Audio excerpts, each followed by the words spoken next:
lagi.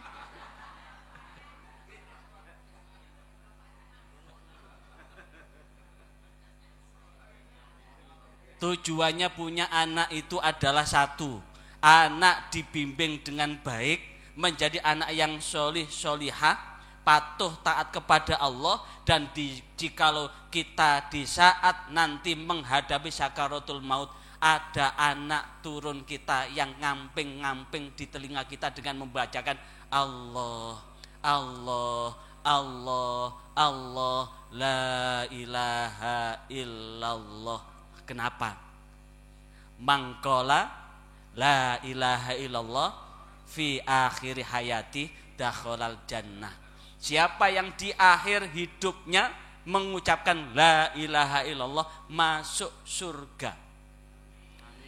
Karena itu menjadi pribadi yang bermanfaat dan lebih baik bukan membimbing anak bermanfaat dan lebih baik itu anak di sekolah sampai pinter, berprestasi, punya karir yang mentereng, kemudian tugas di luar provinsi, seluruhnya tugas di luar provinsi, bahkan ada yang di luar negeri, sehingga di usia tua tidak ada satupun anak dan cucunya yang bersama.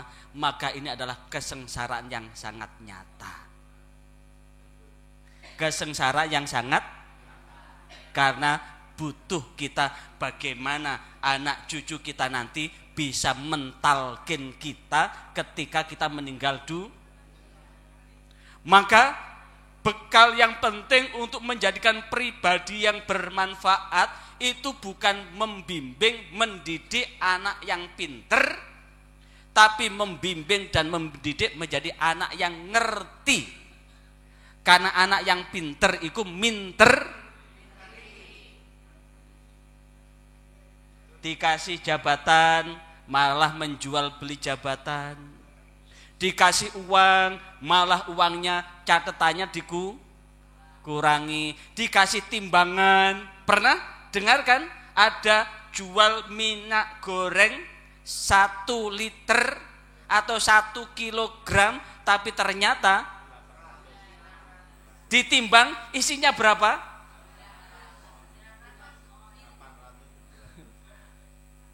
Jangankan 800,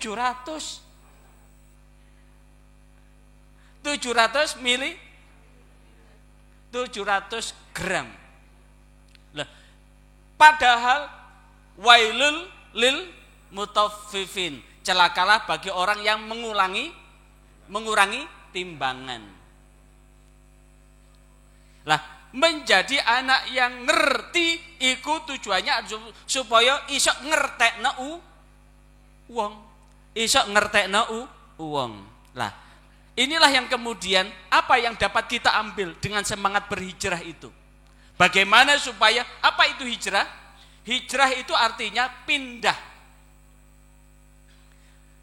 Secara historis, hijrah itu hanya terjadi sekali tok, yaitu pindahnya Rasulullah dari Mekah menuju Madinah. Lantas bagaimana semangat hijrahnya Rasulullah ini yang kemudian di era Umar bin Khattab, Khalifah Umar bin Khattab ditetapkan sebagai kalender Islam, sehingga peristiwa hijrahnya Rasulullah terjadi 1447 tahun yang lalu, kita tetap mengambil semangat hijrah. Maka semangat hijrah itu adalah al-hijrah ala manahallahu anhu. Orang yang dikatakan berhijrah itu adalah orang yang bersemangat meninggalkan apa yang dilarang terhadap apapun yang dilarang oleh Allah terhadap kita. Kalau kita dilarang mengurangi takaran timbangan, maka jadilah pedagang yang jujur, yang menimbang timbangan dengan benar. Makanya timbangan itu di apa? Dikekkan. Dikekkan itu berarti dicekkan. Sudah benar enggak ini timbangan ini? Saat timbel-timbelnya, kira-kira timbelnya ini kurang enggak? Perlu, karena namanya logam itu kena karat bisa namanya logam kena ini bisa juga nyantol bukan malah ditambah batu.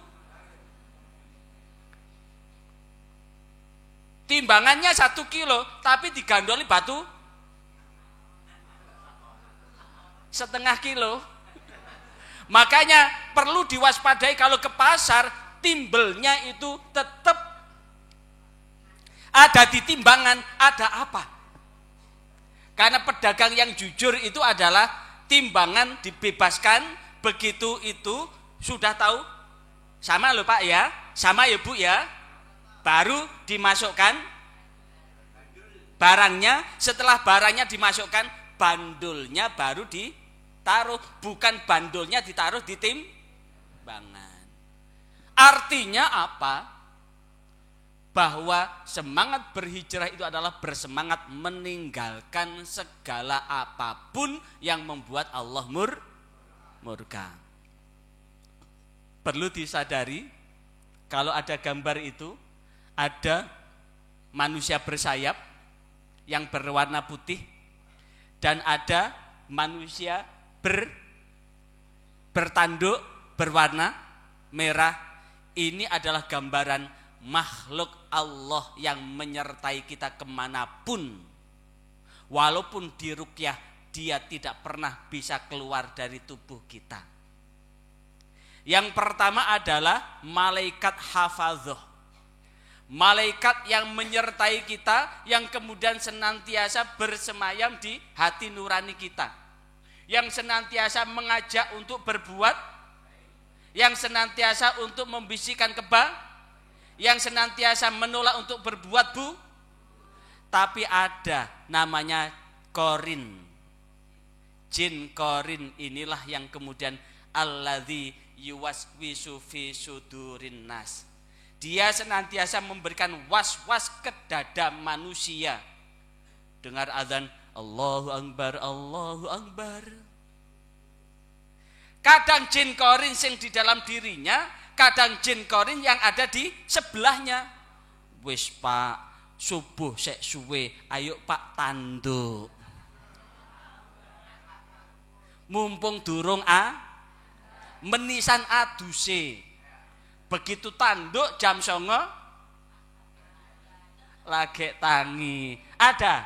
Enggak ada. Di sini enggak ada. Enggak ada. Ada enggak? Enggak ada. Yang ada di sana, di Laut Selatan sana.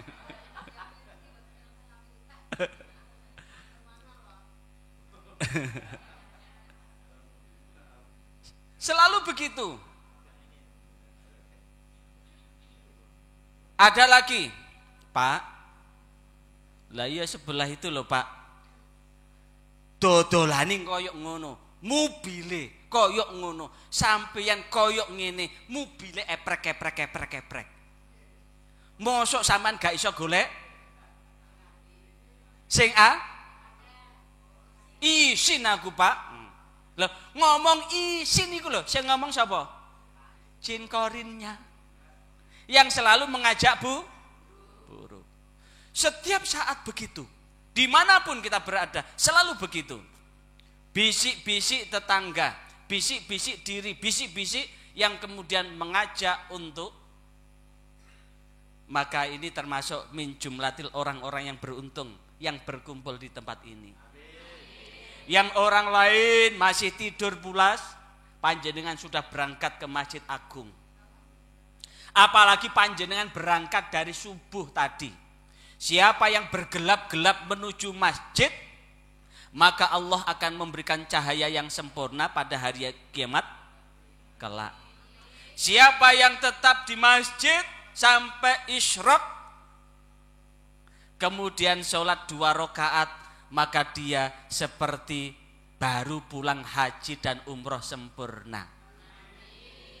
Siapa yang masih kuat lagi ditambah 4 rakaat sholat duha, maka Allah akan mengampuni dosanya walaupun dosanya sebanyak buih lautan. Ada di antara panjenengan yang dari subuh tadi di Masjid Agung? Mudah-mudahan pada ahad-ahad berikutnya jenengan sempatno walaupun seumur hidup sekali. Syukur-syukur biasa setiap mau pengajian begini, sholat subuh dulu. Lek enggak kuat seminggu, ya 2 minggu sekali. Kalau 2 minggu sekali enggak kuat, bisa sebulan sekali.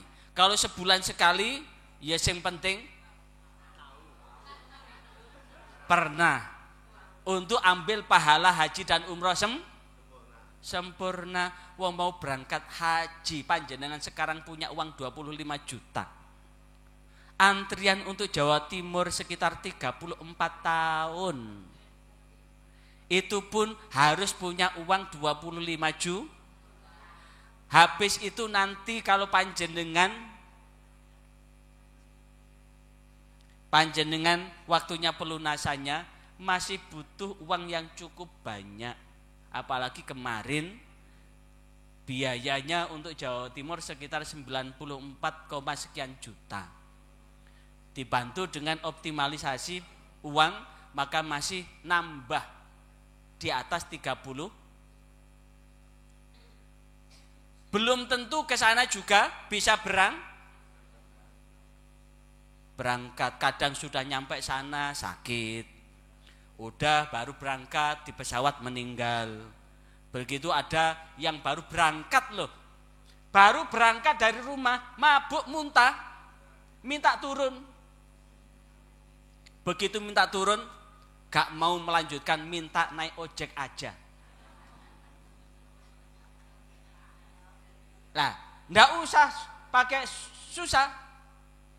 Bagi yang belum daftar, sebagai doa kita, subuh sampai isyraq dilanjutkan duha, sebagai doa mudah-mudahan dikasih kesempatan untuk bisa ke Mekah, melaksanakan haji dan dengan rizki yang baro, luweh tortu, turahani dibuat sanggup ke Mekah untuk melaksanakan haji atau umroh.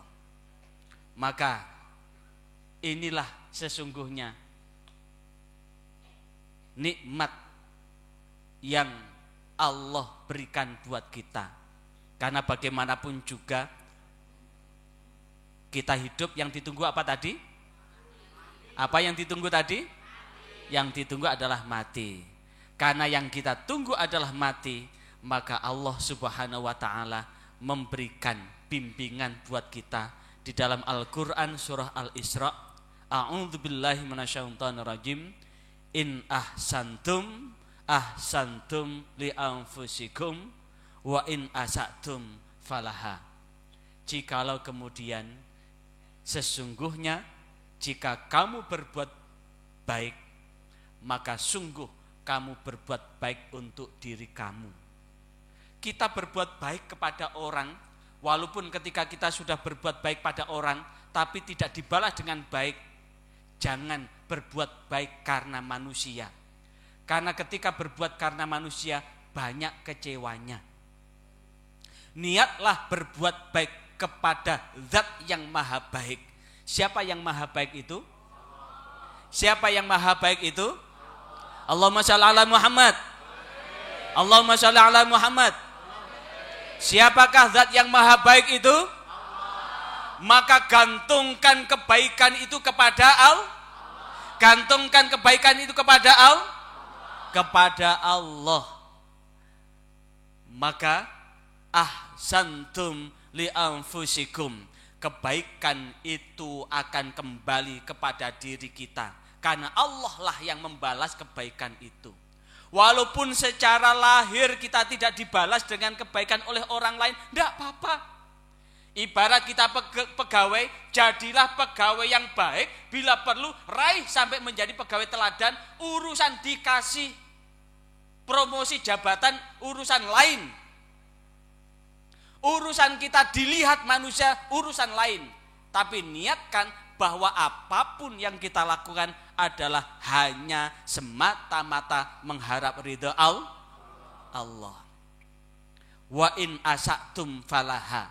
Namun jikalau berbuat buruk, maka sungguh berbuat buruk itu akan kembali pada dirinya. Ibarat ada orang yang setiap hari mulutnya Kayak sepeda motor yang knalpotnya. Kayak sepeda motor yang knalpotnya coplok. Eprek. Kalaupun toh ada orang yang kemudian ngomong gatel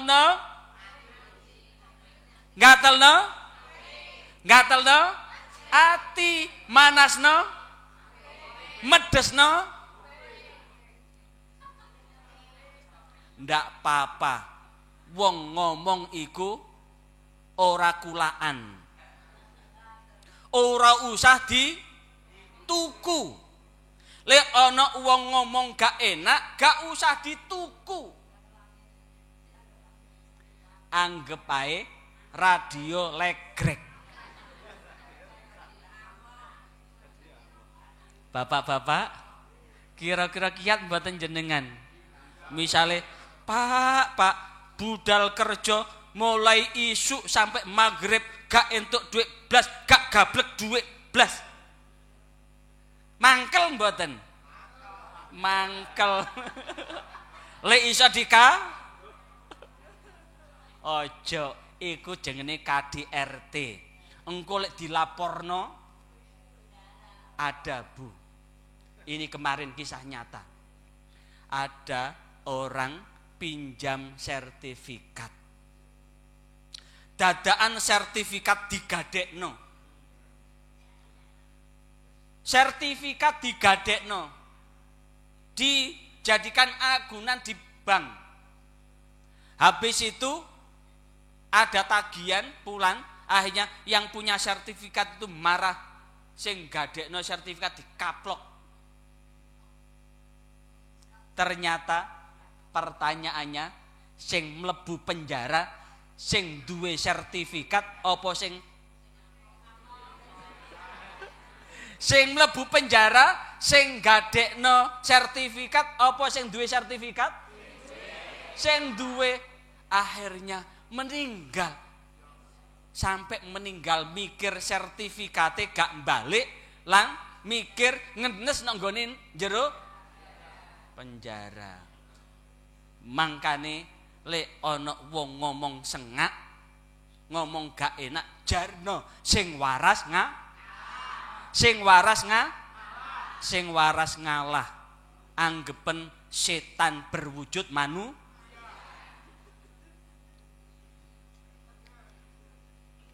karena sesungguhnya urip iku nandur.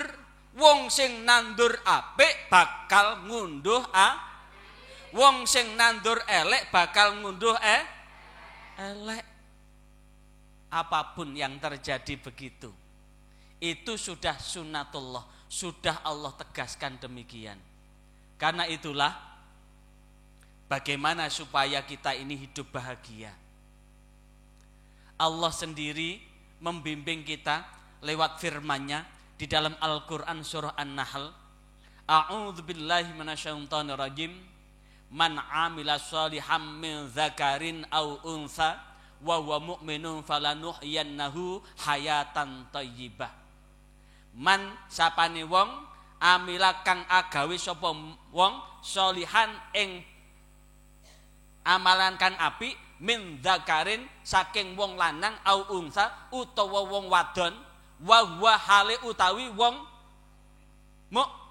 wa huwa hale utawi man amil sholihan min dzakarin au unsa wa huwa mu'minun dheweke tetep iman. Mongko janjine Gusti Allah falanuhyiyannahu hayatan thayyibah. Ada penegasan Allah.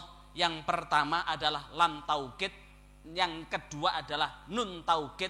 Berarti ini betul-betul Allah akan memberikan penghidupan. Allah akan menghidupkan hayatan thayyibah berupa kehidupan yang baik. Apa itu hayatan thayyibah? Hidup yang bahagia. Urip sing bahagia iku dudu urip sing ngukur apa sing duweni ngukur wong liya. Tanggane gelange sak rantai kapal. Dheweke gelange sak pentil tok. nyuplik. Alhamdulillah senajano gelangku sak pentil, bojoku sik iso nukokno gelang karo dhuwit sing halal. Gak popo, wong kegeden gelang iku ya gak iso lembean. Ini pertanyaannya kenapa? Jenengan ibu-ibu lek ndamel gelang tangan kiwa napa tangan tengen? Tangan kiwa. Napa tangan kiwa? Krana sing lembean tangan teng. Lek didamel tangan tengen keju tangane. Jenengan lek nggadah tasé dideleh tangan tengen napa tangan kiwa? Tangan kiwa.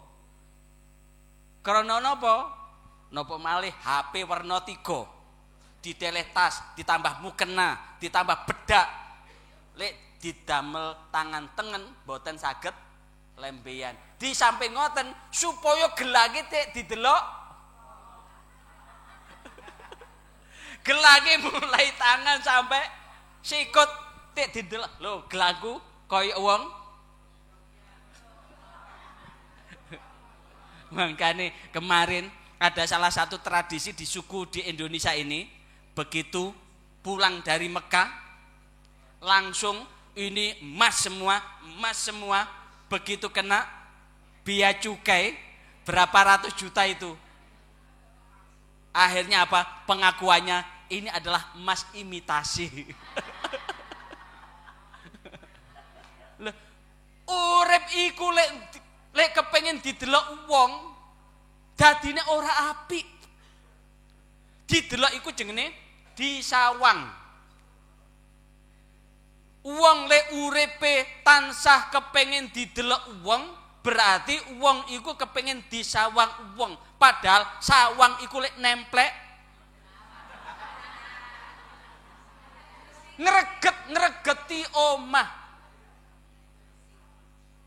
Napa? Berarti gak perlu didelok wong. Senajano klambine ndukur abang, ndukur kudunge abang, klambine ijo, roke kuning, gak popo lek muter kaya pelangi. Gak popo, wong duwene ngono gak usah dianak, gak usah di pantes-pantesno. Lek jamaah pengajian Ahad pagi ndak ada, yang ada di sana di Laut Selatan.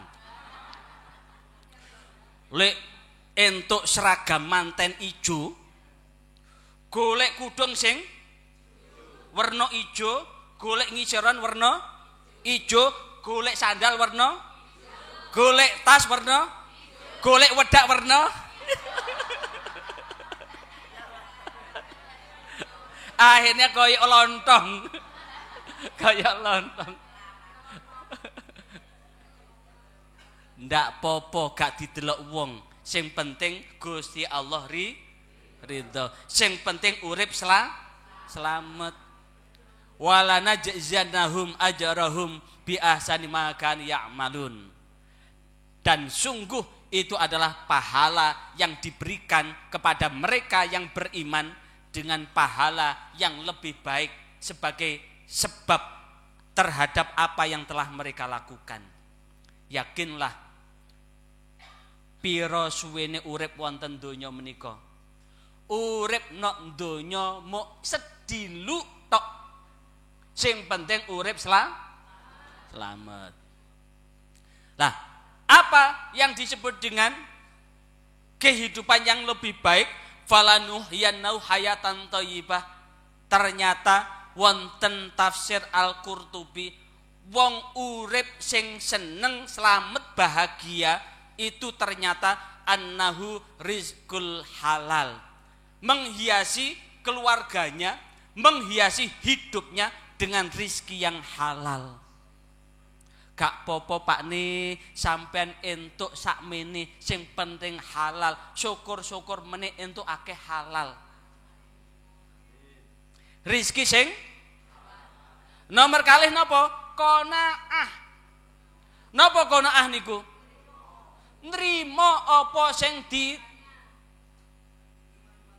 nrimo ing pandum, duwene sakmono ora usah nekak-nekakno, duwene mok sepeda motor tahun 2010 gak usah digaduk-gadukno golek 2026. Krono kepengin sepeda motor sing trendy inden. Duwene mobil Cherry tahun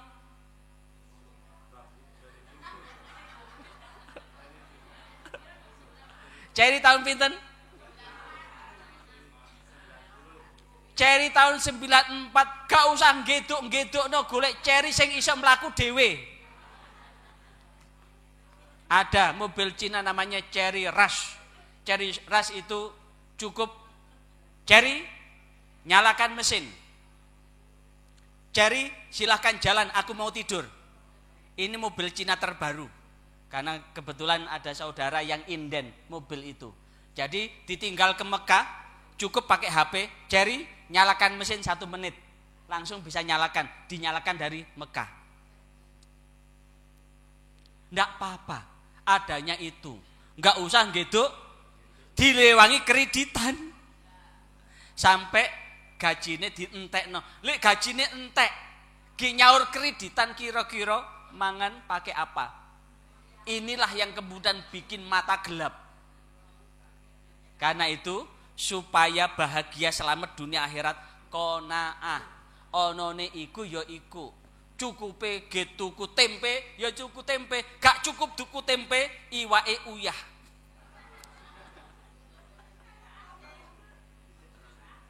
Iwak asin bila perlu iwak asin dikasih sayur yang banyak.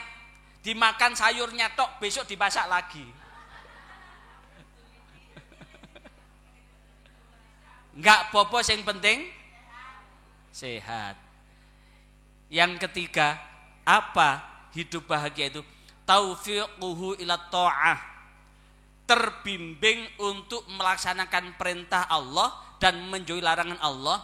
Fa innaha yu'addihi ila ridwanillah. Karena dia melakukan itu semata-mata mengharap ridho Allah. Dan yang keempat, hiyal jannatu hiyas sa'adah, yaitu surga itu sendiri dan kebahagiaan itu sendiri. Orang bahagia itu artinya atine lego, gak sesek ambekane, lego plong. Mas yo gak mangan pokoknya kumpul karo yayang bebe lego ati. Saya teringat sama Pak Haryadi waktu di Mekah, begitu mau ini, ayo Pak Haryadi, perjuangkan cintamu. Bayangkan waktu masih pengantin muda dulu.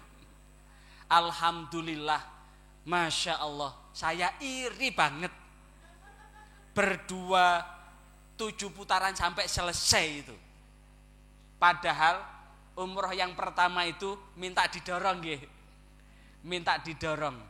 Akhirnya tak atur sing sepuh ngajeng. Lek sing nem ngajeng, sing sepuh kacar-kacir. Air yang muda ngikuti gerak yang sepuh. Begitu waktunya dipesai, pun Pak Haryadi, ini wujud karena sa'i itu adalah bekerja keras, perjuangkan cinta panjenengan kepada yayang beb jenengan. Masya Allah, sukses dari kejauhan seperti Romeo dan Juliet.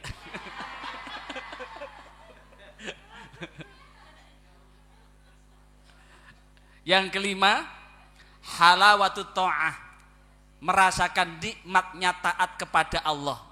Kenapa? Wa ya ma'rifatum billah, karena tahu bahwa sesungguhnya hidup dan kehidupan yang kita tunggu hanya mati, dan kemudian hidup ini yang tunggu bagaimana kita bisa selamat, sehingga tahu betul tentang kudrah iradah Allah dalam hidup ini. Gak usah nganak-nganak no, sehingga istighna'u anil khalqillah, merasa cukup ketika kumpul dengan orang lain gak apa-apa. Walaupun sebelah ini mobilnya Alphard, kita cukup Al-Fatihah tok. Enggak popo. Yang sebelah Al-Fat, yang sini adalah Al-Fatihah. Enggak popo. Dan al-iftiqar ilal haq, merasa miskin ketika berbuat baik, sehingga selalu akan menambah kebaikan. Sekarang saya sudah 5 waktu sholat jamaah, tapi masih ngahir-ngahir, masih kurang. Ya opo besok bisa sholat tepat waktu. Sudah 5 waktu tepat waktu, masih kurang. Kira-kira mana sholat sunnah rawatib yang belum dikerjakan? Sholat sunnah rawatib masih kurang. Kira-kira sholat mana yang belum? Nah, makanya lek panjenengan pinuju dikasih nikmat di Mekah Madinah, kalau ada waktu longgar, gunakan untuk ngodoi sholat-sholat terdahulu. Mulai dari kodok sholat subuh, selesai sholat subuh, kodok sholat duhur, selesai sholat duhur, kodok sholat asar, selesai sholat asar, kodok sholat maghrib, selesai maghrib, kodok sholat isya. Ngodoi barangkali waktu masih sibuk-sibuknya, sering melupakan sholatnya, saking hafalnya, setengah menit selesai, sehingga tidak menyentuh sedikit pun sholatnya. Maka kesempatan di Mekah, di Masjidil Haram, dibandingkan dengan sholat di Masjid Agung 100.000 kodoi di sana. Ada kesempatan sholat di Masjid Nabawi, dibandingkan dengan sholat di Masjid Agung sini 1000 kodoi di sana, dengan harapan nutup. Itu namanya iftiqar ilal haq, merasa kurang ketika berbuat buruk. Dan ridho, ar-ridho bil qadha, ridho dengan takdir Allah. Karena sesungguhnya apapun yang terjadi dalam hidup ini itu tidak lepas dari catatan Allah. Makanya tahun 2023 tanggal 20 mau bimbing umroh, tanggal 18 ditabrak mobil, ini hancur ini. Yang hanya saya lakukan hanya hasbunallah wa ni'mal wakil. Hasbunallah wa ni'mal wakil. Sehingga malah yang semaput-semaput istri saya karena melihat tangan saya luka yang begitu banyak. Tapi saya cukup hasbunallah wa ni'mal wakil sambil memikirkan sopo sing bimbing meniku. Akhirnya saya nelpon Ustadz Basar, Pak Basar, jenengan bisa makili saya bimbing. Ternyata beliaunya baru diambil cuti, habis cutinya ya. Habis itu nelpon teman saya, kenapa Pak Basar tak hubungi pertama? Karena ini beliau adalah termasuk salah satu dari teman terdekat saya. Saya hubungi teman kedua, Dr. Rahmat, ternyata tidak nyambung. Terakhir saya nelpon Yai Siratul Mustaqim, pengasuh pondok Nurul Faizah 3 Sawu Jajar.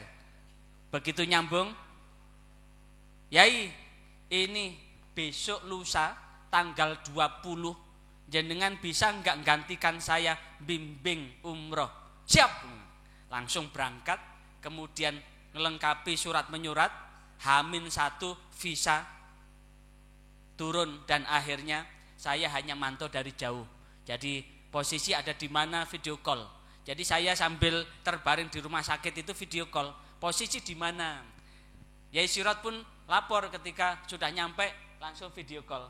Jadi kata jamaah, walaupun Ustadz sakit kayak masih membimbing di Mekah Madinah saja. Kenapa? Itu tanggung jawab saya. Beban moral, beban mental kepada orang-orang yang mengamanah itu. Ridho bil qadha, apapun yang terjadi, ridho dengan takdir Allah Subhanahu wa taala. Karena hidup yang kita jalani ini betul-betul singkat, maka singkatnya hidup bisa dilihat rasa-rasanya hari berganti hari, pekan berganti pekan, tahun berganti tahun. Tak terasa kulit kita mulai mengendur, tak terasa rambut kita sudah bertabur, tak terasa gigi sudah mulai gugur. Adalah tanda kita dekat dengan liang kubur. Maka hidup yang singkat ini, apa yang perlu kita lakukan? Karena itulah kita yakin bahwa siksa kubur itu pasti. Sekali lagi, siksa kubur itu pasti. Karena itu, sebelum tak buka tanya jawab, mari kita renungkan apa yang sudah kita perbuat dalam 1 tahun belakang ini. Antara baik dan buruk, banyak mana antara baiknya dengan buruknya, banyak mana antara maksiat dan ibadah. Karena itu, ketika saya ya, pelan-pelan tarik, saya ketika saya ngomong, nanti tak ajak untuk Allah ya, zikir Allah. Ketika saya tarik nafas dalam-dalam, gitu ya,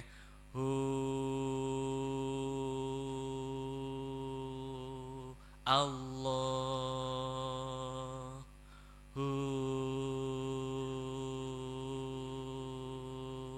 Allah,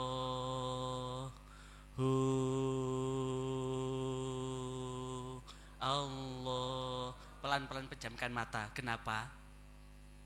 Kalau menurut ini, satu hal yang perlu, perkara najis bagi ulama fikih itu khilafiyah. Sekali lagi, perkara najis bagi ulama fikih itu khilafiyah. Bagi mazhab 4 berbeda pendapat terhadap kotoran hewan yang halal dimakan dagingnya. Syafi'iyah, hewan yang halal dagingnya kotorannya najis. Najis mutawas sitoh. Tapi Malikiyah, kotoran kambing, kotoran unta, kotoran sapi ndak najis tapi kotor. Makanya kalau panjenengan ke Lombok ada suku Sasak, lantai dilatur, dipel dengan teletong sapi,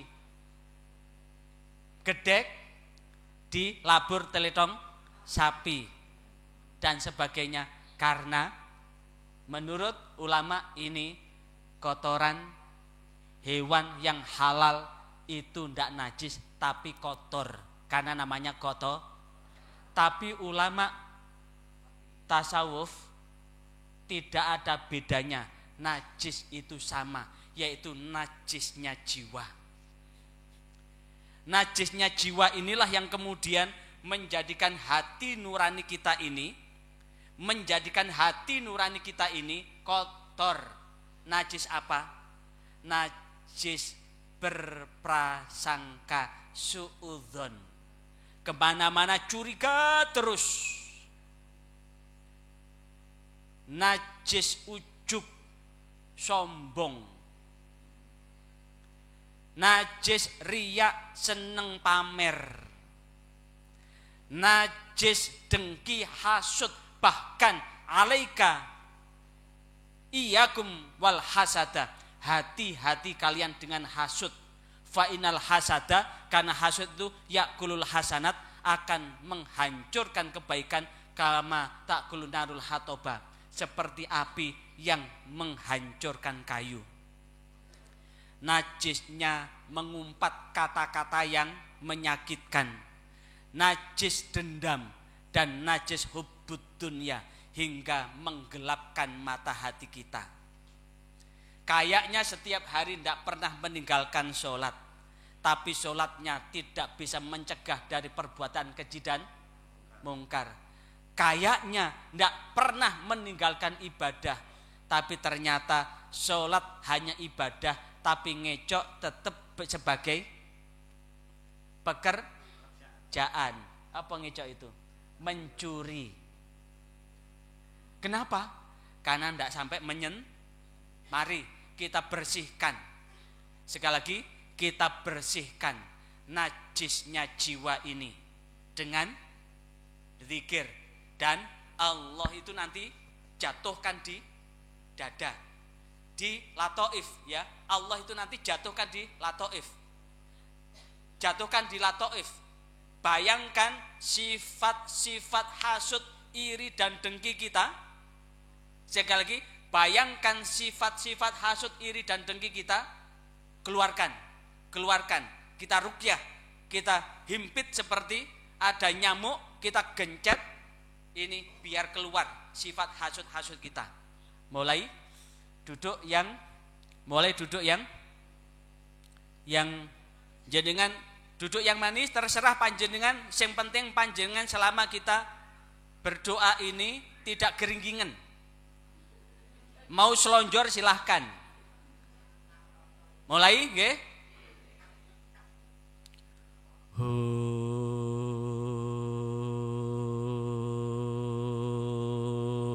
Allah. Pelan-pelan pejamkan mata ya. Allah.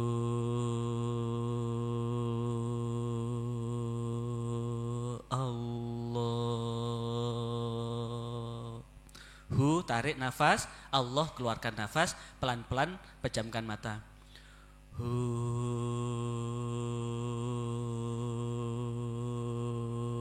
Allah.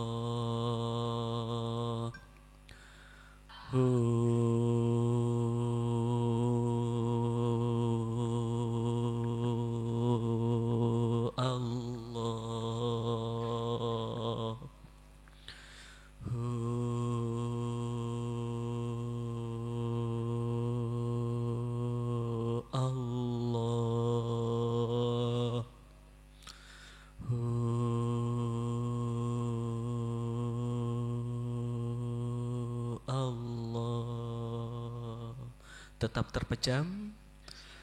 terpejam, semakin ke dalam. Bayangkan bahwa panjenengan saat ini telah sendiri. Bayangkan cepat atau lambat kita akan meninggalkan dunia ini. Bayangkan malaikat Israel telah mengambil nyawa kita. Bayangkan tubuh ini sudah ditinggalkan oleh ruh kita. Bayangkan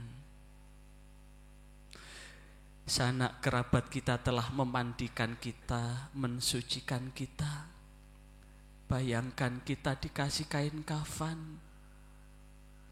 Bayangkan kerabat kita telah mengantarkan kita ke alam kubur, ke makbaroh kita.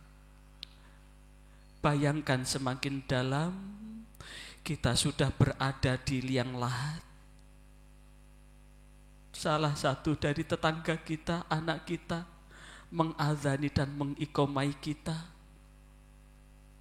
Pelan-pelan tanah telah menutup kita. Dan kita hanya sendiri di tempat itu, menunggu datangnya malaikat mungkar dan nakir, menanyakan apa-apa yang telah kita perbuat di dunia ini. Bayangkan bahwa kita telah sendiri, mempertanggungjawabkan apapun yang kita lakukan. Hanya asyhadu an la ilaha illallah. Monggo. Asyhadu an la ilaha illallah. Saya bersaksi, saya mengakui bahwa tidak ada Tuhan yang berhak disembah kecuali Allah. Wa asyhadu anna Muhammadar Rasulullah. Saya bersaksi, saya mengakui, saya percaya bahwa Nabi Muhammad adalah utusan Allah. Astaghfirullahaladzim. Astaghfirullahaladzim. Lanjut. yang artinya aku mohon ampun kepadamu ya Allah. Bayangkan dosa yang kita pikirkan dari pikiran kita, keluarkan. Astaghfirullahaladzim. Lanjutkan. Astaghfirullahaladzim. Astaghfirullahaladzim. Bayangkan dosa yang dilakukan oleh telinga kita, yang kita pergunakan untuk mendengarkan kata-kata yang kotor, yang kita pergunakan untuk membicarakan keburukan orang lain. Bayangkan dosa yang dilakukan oleh mata kita, yang kita pergunakan untuk melihat segala sesuatu yang membuat Allah murka. Bayangkan hidung kita, bayangkan mulut kita yang kita gunakan untuk mencaci, memaki orang lain, yang kita gunakan untuk menyakiti hati orang lain. Kita bayangkan wajah kedua orang tua kita, bapak ibu kita, berapa kali lidah kita gunakan untuk menyakiti hati mereka. Berapa kali kita gunakan untuk menyakiti hati ibu kita. Berapa kali kita gunakan untuk membentak kedua orang tua kita. Astaghfirullahaladzim. Astaghfirullahaladzim. Astaghfirullahaladzim. Astaghfirullahaladzim. Terus turun ke leher kita. Berapa kali kerongkongan kita ini kita lewatkan dengan minuman dan makan yang haram, yang membuat kulit, tulang, dan daging kita haram untuk masuk surga, yang membuat tubuh kita ini akan diancam dengan dilemparkan ke dalam neraka. Turun ke dada kita. Berapa kali kita berprasangka buruk terhadap sesama. Berapa kali kita menaruh dendam kesumat kepada sesama. Berapa kali kita berprasangka yang tidak baik terhadap kawan kita, keluarga kita. Astaghfirullahaladzim. Lanjut ke perut. Berapa kali perut ini kita isi dengan barang yang haram. Berapa kali minuman dan makanan haram terlanjung ke dalam perut ini, ya Allah. Jangan Engkau biarkan, ya Allah, perut ini kami isi dengan yang haram, ya Allah. Jangan Engkau biarkan, ya Allah, untuk menyimpan makanan yang Engkau haramkan, ya Allah. Renungkan tangan kita, berapa kali kita untuk pergunakan untuk berbuat jahat. Astaghfirullahaladzim. Kaki kita, berapa banyak kita melangkah ke tempat yang Allah ridhoi. Berapa banyak kita melangkah ke tempat yang Allah murkai. Astaghfirullahaladzim. Astaghfirullahaladzim. Astaghfirullahaladzim. Silahkan direnungkan bareng-bareng. 1 tahun ke belakang, berapa banyak kita timbang yang baik dan yang buruk. Sebagai cinta kita kepada Rasulullah, kita kirim sholawat kepada Rasulullah. Sallallahu ala sayyidina Muhammad. Sallallahu ala sayyidina Muhammad. Sallallahu ala sayyidina Muhammad. Sallallahu ala Muhammad. Sallallahu alaihi wasallam. Sallallahu ala Muhammad. Sallallahu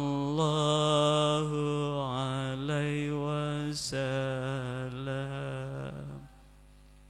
A'udzu billahi minasyaitonir rajim. Bismillahirrahmanirrahim. Alhamdulillahi rabbil alamin.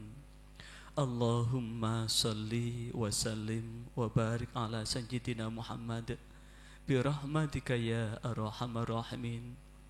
Ya Allah, ya Fattah, ya Razzaq, wahai Zat yang maha membuka segala pintu kebaikan, wahai Zat yang maha membuka segala pintu keselamatan, wahai Zat yang maha membuka segala pintu kebahagiaan dunia hingga akhirat, lagi maha mengampuni atas segala dosa dan kesalahan.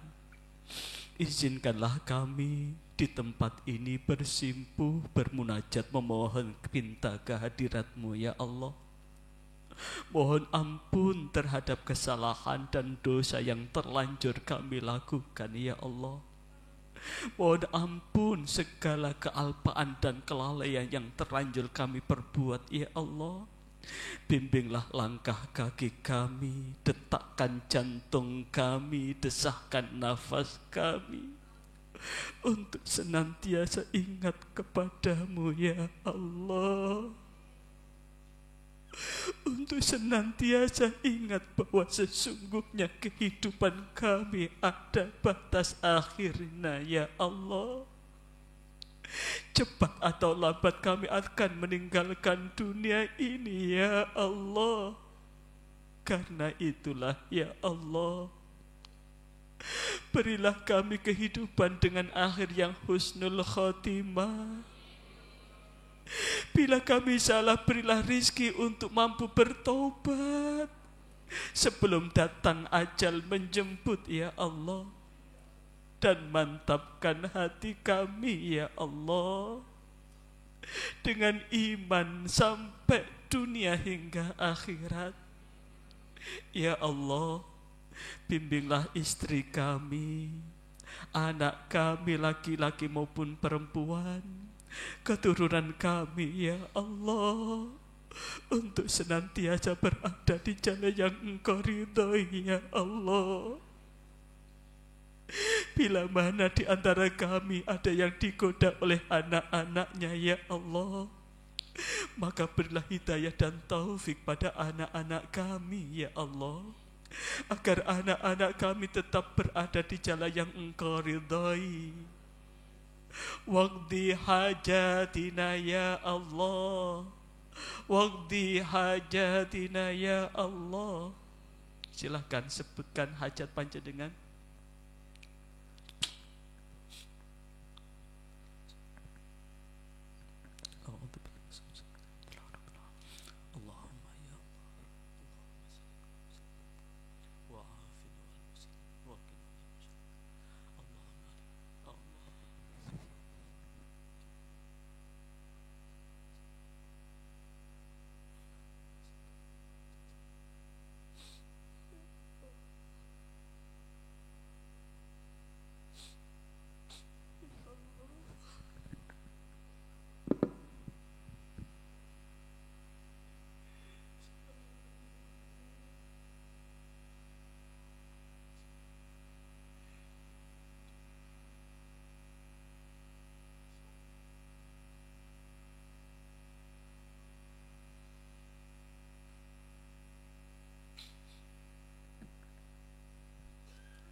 Allahumma rabbana la tada' lana fi majlisina hadha dhanban illa ghafarta ولا هما إلا فرجته ولا عيبا إلا سترته ولا عسرا إلا يسرته ولا جهلا إلا علمته ولا مريضا إلا شفيته ولا حاجة هي لك رضا من حوجة والآخرة إلا قضيتها فيسرتها فيسر أمورنا واشرح صدورنا ونور قلوبنا واختم بالصالحات أعمالنا اللهم يا ميسر يسر ويا مدبر دبر ويا مسهل سهل سهل علينا كل العسير بجاه البشير النذير ربنا يسر ولا تعسر ربنا تمم بالخير اللهم سهل أمورنا وحصل مقاصدنا وبلغنا إليك يا الله اجمعنا جمعا مرحوما وتفرقنا بعد معصوما ربنا آتنا في الدنيا حسنة وفي الآخرة حسنة وقنا عذاب النار سبحان ربك رب العزة عما يصفون وسلام على المرسلين والحمد لله رب العالمين.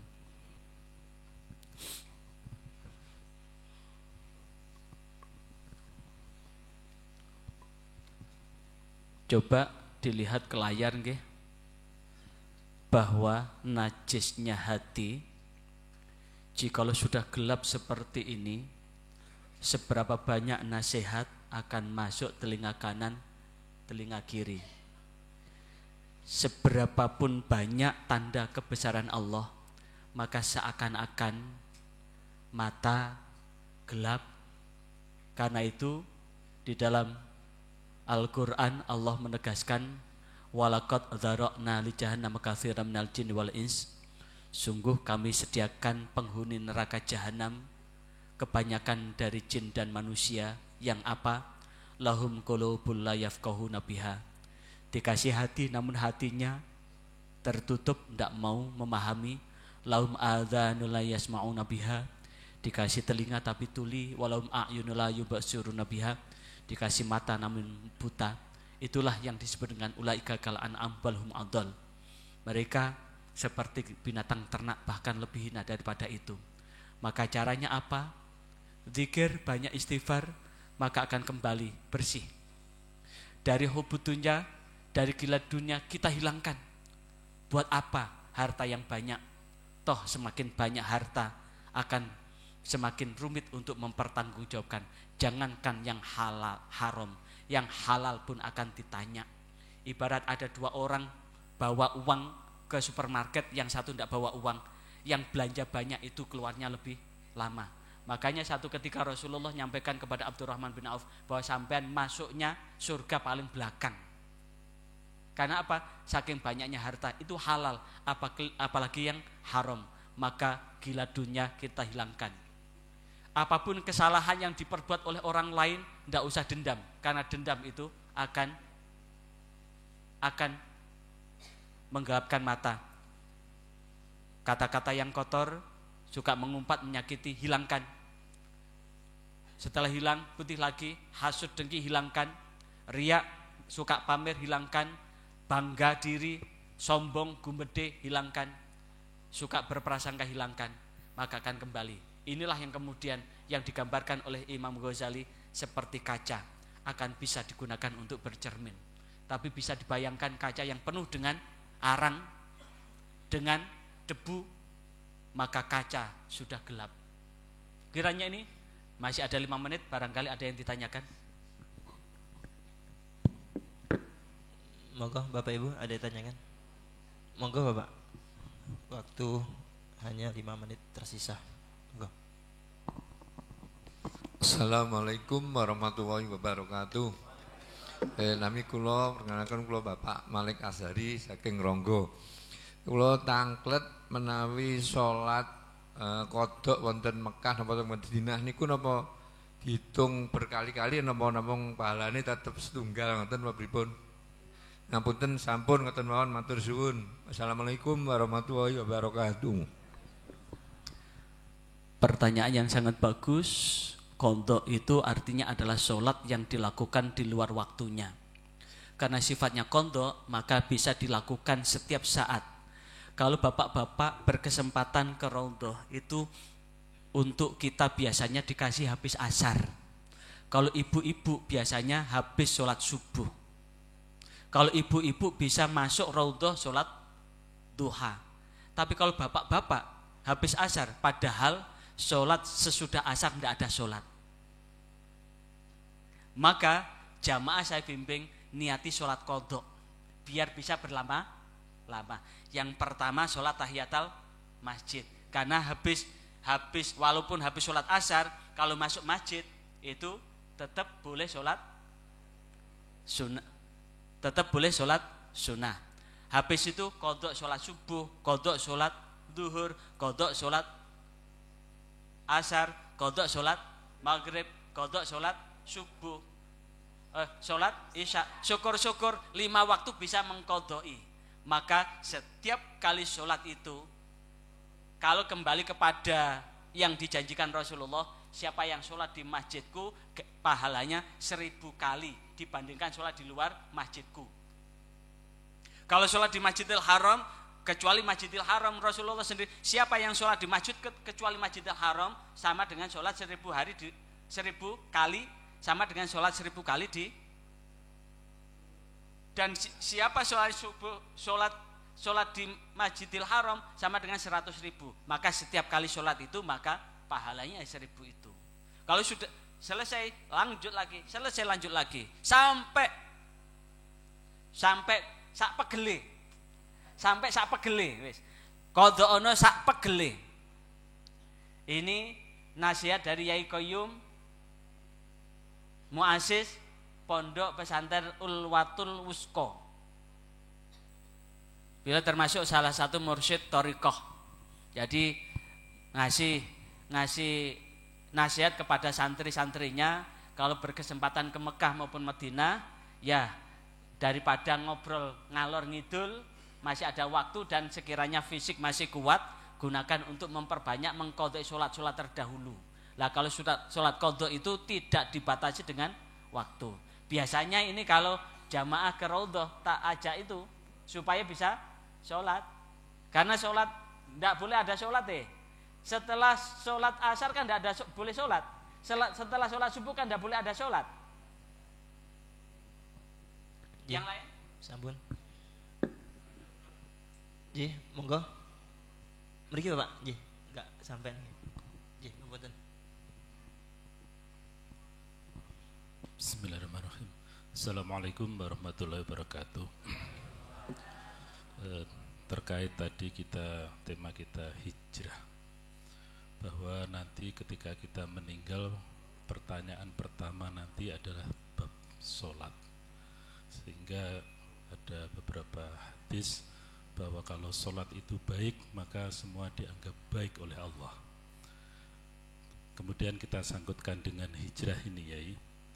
Bagaimana sholat kualitas kita, sehingga ketika sholat itu kita betul-betul menghadirkan hati, tidak hanya secara syariat tetapi secara hakikat, sehingga kita itu betul-betul yang di depan kita itu betul Allah melihat kita. Hati juga meyakinkan bahwa hati kita itu Allah yakin melihat hati kita. Bagaimana caranya gitu ya? Matur suwun. Assalamualaikum warahmatullahi wabarakatuh. Waalaikumsalam warahmatullahi wabarakatuh. Sangat betul sekali. Di dalam kitab Riyadhus Shalihin, hadis yang diriwayatkan oleh Imam Bukhari dan Imam Muslim, orang pertama kali yang diizinkan oleh Allah untuk dibangkitkan pertama itu Rasulullah. Yang pertama kali bersujud pada saat hari kiamat itu Rasulullah. Yang pertama kali mengangkat kepalanya pertama kali itu Rasulullah. Saat Rasulullah mengangkat kepala, itu yang dicari pertama adalah umatnya. Dan sahabat bertanya, bagaimana ya Rasul engkau mencari umat panjenengan di antara sekian banyak orang, dari umat Nabi Nuh sampai umat hari sampai menjelang hari kiamat. Maka Rasulullah melihat hanya dari asaril wudu, dari bekas-bekas wudu. Bekas-bekas wudu, karena kata Rasulullah adalah ghurran muhajjalin. Bekas-bekas wudu itu adalah akan bersinar terang. Namun wudu yang bagaimana? wudu yang sempurna, bukan wudu yang basuh muka cuma ngilangi ketek tok. Ada yang wudu koyo cuma ngilangi ketek tok. Wudu cuma ngilangi ketek tok. Padahal menurut ulama madzhabil arba'ah yang dikatakan muka, mohon maaf, barangkali kalau kopiah saya lepas agak bersilau karena banyak ada mataharinya. Kalau menurut mazhab Syafi'i yang dikatakan muka adalah baina mana biti sya'ri, antara tempat tumbuhnya rambut ini. Dulu ada rambutnya, ini karena kena erosi aja ini. Ilalih yata ini sampai 2 rahang ini namanya muka. Wa irdihi bainal udhunaini, sehingga yang wajib kena air itu ini.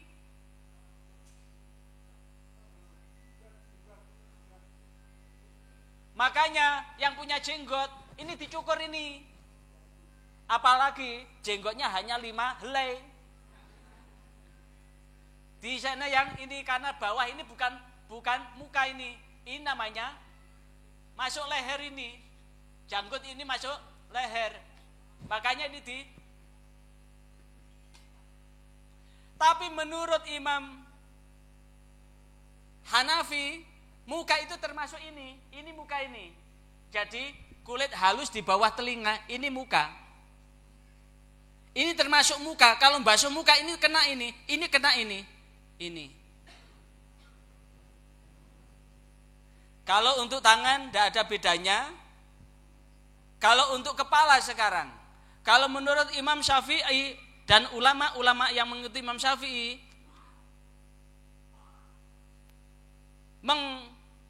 mengusap kepala itu minimal 3 helai rambut. Jadi cocok kalau untuk ibu-ibu yang mau resepsi. Jadi cukup dilorot 3 helai aja srit. Jadi saking hati-hatinya karena sudah ngundang mua, rambutnya diambil 3. Tapi kalau menurut Imam Hambali nyasa itu, karena yang dikatakan kepala itu adalah seluruh kepala, lanjut ke telinga ini masuk kepala. Makanya kalau panjenengan lihat wudu begini,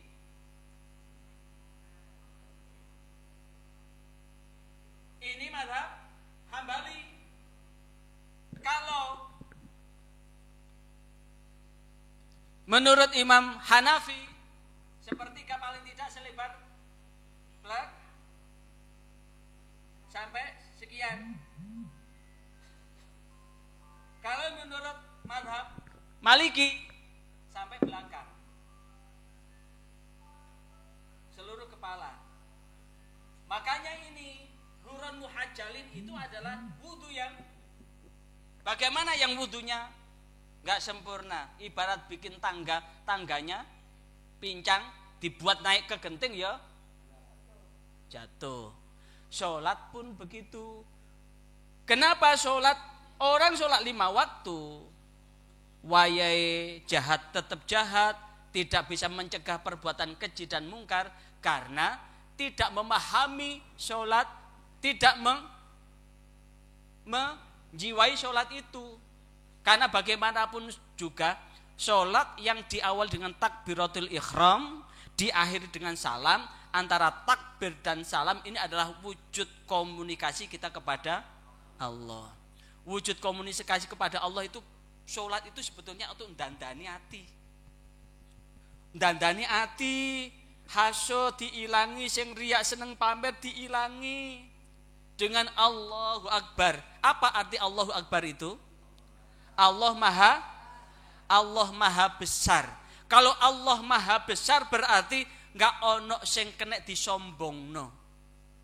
Semua manusia akan meninggal dan akan menjadi santapan cacing-cacing tanah.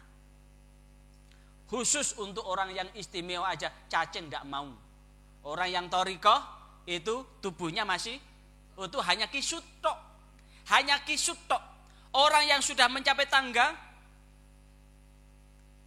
makrifat itu utuh. Hewan-hewan di tanah utuh, masih berseri-seri. Yang sudah mencapai hakikat, jenazahnya malah dibawa naik ke langit. Kalau untuk masih kelas syariat sampai kemudian, apalagi kalau kemudian kesaksian penggali kubur, itu ada tulang kepala di kaki itu. Itu berarti habis dikuburkan dimbek-bek malaikat. Maka tingkatan sholat ini itu juga akan mempengaruhi tingkat martabat spiritual kita. Nah, maka paling tidak latihan di awal ya memang perlu satu ketika didatangkan guru thoriqah untuk ambil sanad baca kalimat tauhid la ilaha illallah. Karena ketika baca la ilaha illallah itu adalah untuk ini, untuk minta datangkan atau datang ke guru thoriqah atau mursyid begitu untuk minta ditalkin baca la ilaha illallah. Kalau untuk satariyah la ilaha illallah itu diambil dari perut, berarti segala macam kejahatan kotoran itu dari perut semua. Wong kepengen enak iku ya teko weteng, wong kepengen apa ya teko weteng. Akhirnya sampai nganggane ulu ati, nanggone ulu ati nang pikiran. Lah, bagaimana hati yang ada di jantung ini yang mengalirkan itu, maka disinilah yang kemudian untuk membersihkan detak jantung ini agar darah ini mengalir dengan darah yang bersih. Maka sholat pun begitu. Makanya jika kemudian sudah berhasil, tidak berhasil begitu, anta budallaha ka'annaka tarahu fa ilam tarahu fa innahu yaraka. Paling tidak yakin sadar bahwa dimanapun kita berada diawasi Allah. Saya kira itu nggih. Nggih. Sampun nggih. Ya anggap cukup. Nggih, Bapak Ibu yang saya hormati,